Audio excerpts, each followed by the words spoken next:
മറ്റു വാർത്തകളിലേക്ക് അധികാരമോഹം കൊണ്ടല്ല കുറ്റിപ്പുറത്ത് മത്സരിച്ചത് എന്ന് കെ.ടി. ജലീൽ. നിലപാടിന്റെ അടിസ്ഥാനത്തിലാണ് മത്സരിച്ചത്. പി.വി. അൻവറുമായുള്ള സൗഹൃദം നിലനിൽക്കും. CPIM സഹയാത്രികനായി മുന്നോട്ടു പോകുമെന്നും കെ.ടി. ജലീൽ പറഞ്ഞു.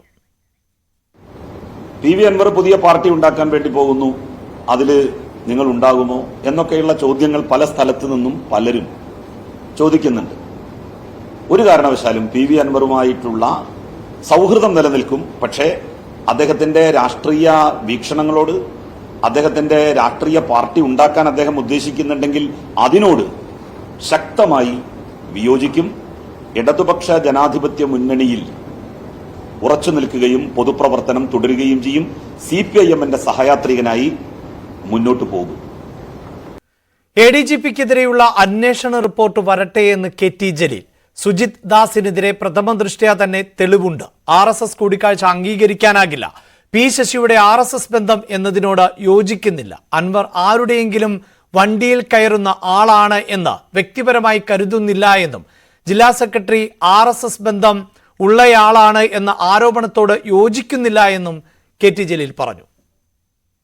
ആകെ മാറ്റേണ്ട ഒരാളെ ക്രമസമാധാന ചുമതലയിൽ നിന്ന് മാത്രമായിട്ട് എന്തിനാണ് മാറ്റുന്നത്? അന്വേഷണ റിപ്പോർട്ട് വരുമല്ലോ. Within days it will come. അദ്ദേഹം RSS നേതാക്കളെ കണ്ടത് ഒരു കാരണവശാലും ന്യായീകരിക്കാൻ കഴിയില്ല. ആരും ന്യായീകരിച്ചിട്ടില്ല. അതിനെ വ്യക്തിപരമെന്നോ ഔദ്യോഗികമെന്നോ രണ്ടാക്കി തിരിക്കാൻ സാധിക്കില്ല. അതിന് ശക്തമായിട്ടുള്ള നടപടി ഉണ്ടാവും.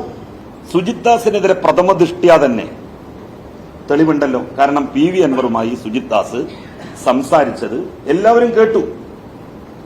പി.വി. അൻവർ MLAയുടെ കാല് പിടിച്ചുകൊണ്ട് അദ്ദേഹം പറയുകയാണ്, എന്നെ രക്ഷിക്കണം, എനിക്കെതിരെ പരാതി കൊടുക്കരുത്. അയാൾ പറഞ്ഞത് പ്രഥമ ദൃഷ്ട്യാ തന്നെ ബോധ്യമായല്ലോ. അതിന്റെ അടിസ്ഥാനത്തിൽ അദ്ദേഹത്തെ സസ്പെൻഡ് ചെയ്തു. ജില്ലാ സെക്രട്ടറി RSS ബന്ധമുള്ളയാളാണ്. ശുദ്ധ അസംബന്ധമാണ് ആ കാര്യം. അതിനോട് ഞാൻ ശക്തമായി വിയോജിക്കുന്നു. EN മോഹൻദാസ് പാർട്ടിയുടെ സെക്രട്ടറിയാണ് ജില്ലയിലെ. അദ്ദേഹത്തെ സംബന്ധിച്ച് എതിരാളികൾക്ക് പോലും അത്തരത്തിലുള്ള ഒരു അഭിപ്രായം ഉണ്ടാകുമെന്ന് എനിക്ക് തോന്നുന്നില്ല. ശശിയുടെ RSS ബന്ധം എന്ന് പറഞ്ഞു, അതിനോട് ഞാൻ യോജിക്കുന്നില്ല.